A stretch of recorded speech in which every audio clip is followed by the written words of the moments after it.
Reserve bank of India act ఎప్పుడు తీసుకొచ్చారు? 1934 లో తీసుకొని రావడం ఉంచారు. 1934 లో తీసుకొచ్చారు.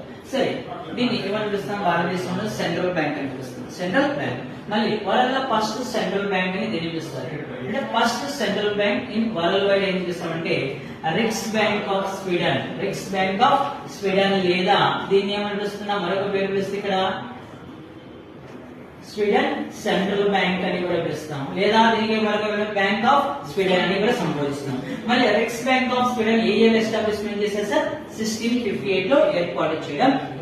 అదే విధంగా అది ఎస్టాబ్లిష్మెంట్ చేసుకున్నటువంటి ఇయర్ ప్రకారం తీసుకున్నాం.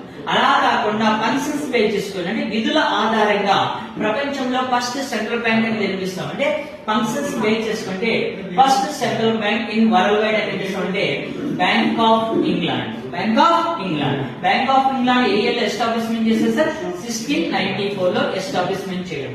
అదే విధంగా Indian next royal commission. Royal commission ఏ ఇయర్ అపాయింట్మెంట్ చేయమని అయ్యారు సార్? 1926 లో రాయల్ కమిషన్ ఏర్పాటు. చాలా మోస్ట్ సార్. రాయల్ కమిషన్ ఎప్పుడు ఏర్పాటు చేశారంటే 1926. మరి ఈ రాయల్ కమిషన్ కు చైర్మన్ గా ఎవరిని అపాయింట్మెంట్ చేయడం జరిగిందంటే నాటి బ్రిటన్ గవర్నమెంట్ ఇస్తున్నప్పుడు హిల్టన్ యంగ్ అనే వారిని అపాయింట్మెంట్ చేయడం జరిగింది. ఈ రాయల్ కమిషన్ వచ్చేసి బ్రిటన్ గవర్నమెంట్ అపాయింట్మెంట్ చేసిన తర్వాత బ్రిటన్ దేశం అంటే లండన్ నుండి ఇండియాకు రావడం జరుగుతుంది.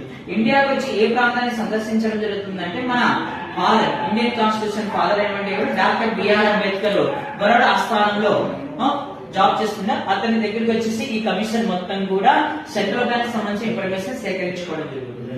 దాని తర్వాత ఇంకా రాయల్ కమిషన్ మరొక పేరు ఏమని పిలుస్తున్నాం సార్? హిల్టన్ యంగ్ కమిషన్ అని పిలుస్తున్నాం. హిల్టన్ యంగ్ కమిషన్ పిలుస్తున్నాం. ఈ కమిషన్ ఏమని రికమెండేషన్ చేస్తుందని గవర్నమెంట్ ఆనాటి ఇండియన్ గవర్నమెంట్ సంబంధించి తీసుకున్నప్పుడు ఇండియాకు ఒక సెంట్రల్ బ్యాంక్ ఏర్పాటు చేయాలని అనౌన్స్మెంట్ చేయడం జరుగుతుంది. అంటే ప్రతిపాదన చేస్తున్నాడు. అంటే తన యొక్క నివేదికలో ఏమని సబ్మిట్ చేస్తుంది? ఒక కేంద్ర బ్యాంక్ ఏర్పాటు చేయాలని రాయల్ కమిషన్ ప్రతిపాదన చేయడం జరిగింది. నెక్స్ట్ మనం తీసుకున్నప్పుడు మళ్ళీ